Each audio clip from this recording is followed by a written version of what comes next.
با تشبث فدراسیون اتفاقهای کسبه کارمندان معارف و علمی ولایت سوخت بخشیده به روز جهانی فوتبال و روز جوانان تاجیکستان در شهر خوجند، اسپارتاکیادای ورزشی از روی نمودهای فوتبال، تنیس روی میز و شاهمات بین استادان و دانشجویان مؤسسه تحصیلات عالی کسبی و آموزگاران مؤسسه تحصیلات میانه عمومی ولایت سوخت آغاز گردید. در مراسم افتتاح این چهاربینی ورزشی قید کرده شد که با تشبث و پیشنهاد پرزیدنت فدراسیون فوتبال تاجیکستان محترم رستم امامعلی اعلان شدن 25 می همچون روز جهانی فوتبال از توجه و غمخوری‌های حکومت جمهوری تاجیکستان نسبت ورزش از جمله فوتبال شهادت داده برای رشد و عمومیت فوتبال و جلب ساکنان به این نمود زیبای ورزش زمینه مساعد می‌گذارد. امروز در کشور ما فوتبال هم بین دسته‌های کسبی هم بین کودکان و نورسان، بانوها، ساکنان جماعت و محله و تشکیلات و مؤسسه‌ها رشد یافته ایستاده است. این زمان برای مشغول شدن به این نمود ورزش در تمام مؤسسات تحصیلات میانه عمومی،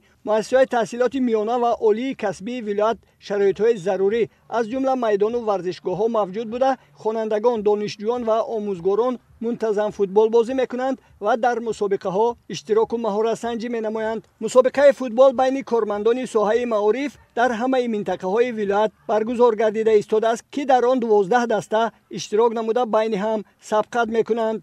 دسته های بهترین منطقه ها معین گردیده به دور نهایی که سنه 22 می برگزار می شود اشتراک می نمایند.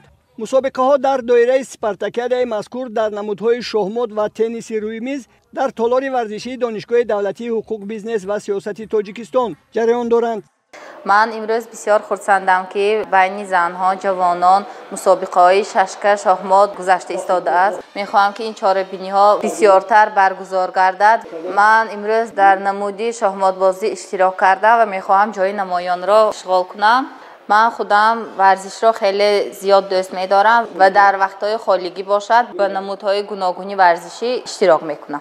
در همه نمودها غالبان و جایزه‌داران معین گردیده دسته‌های غالب و تنیس بازان و شاهمات بازان بهترین به مرحله نهایی این اسپارتاکیادای ورزشی که در شهر دوشنبه برگزار می‌شود رخصت می‌گیرند و در آنجا ولایت سوخت را معرفی می‌نمایند.